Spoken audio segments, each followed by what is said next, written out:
হেডতুন হোলি হারান অনে আখিন মারে ছেঁড়ি দি বরিছে সুনুত কাম করাইছে নি গের একখানা জিজ্ঞাস ও ইয়ে তো কি মেজাজটা খারাপ করে হালার থালাবার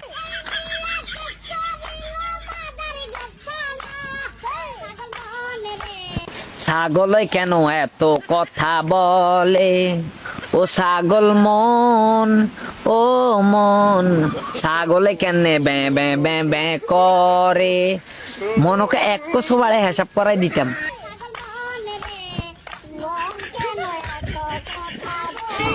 বাবারে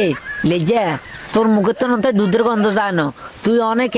মন এত কথা কয় না কত কথা কয় তুই এতদিন জানস আর আমি জানি না আর মন কি চায় আর মন চা তোর কলা টিভি মারিয়ে লাই বুঝছত নি আমার জীবনের সাথে খেলিস না কাজ জীবনের লগে খেলতাম হ্যাঁ মালবের কাশমের জীবনের লগে নি খেলতাম আমার এইটুকু মন কত দূরে মন তোর তো মন এখন বড়ডা কি গেছি কথা বুঝছত নি মন বড় কিন্তু যদি ভেঙে যায় ভেঙে যাইলে কিরবি কস না তোর কেন মা তোর বাপ দুনুকে কেন হাগর তাহলে কে দায় দেবে তোর আব্বা দায় দিব তোর মা দায় দিব কিলে তোর মুখে তো দুধের গন্ধ যায় না তোর সোশ্যাল মিডিয়ার ভিতরে এগুনে ঠেলি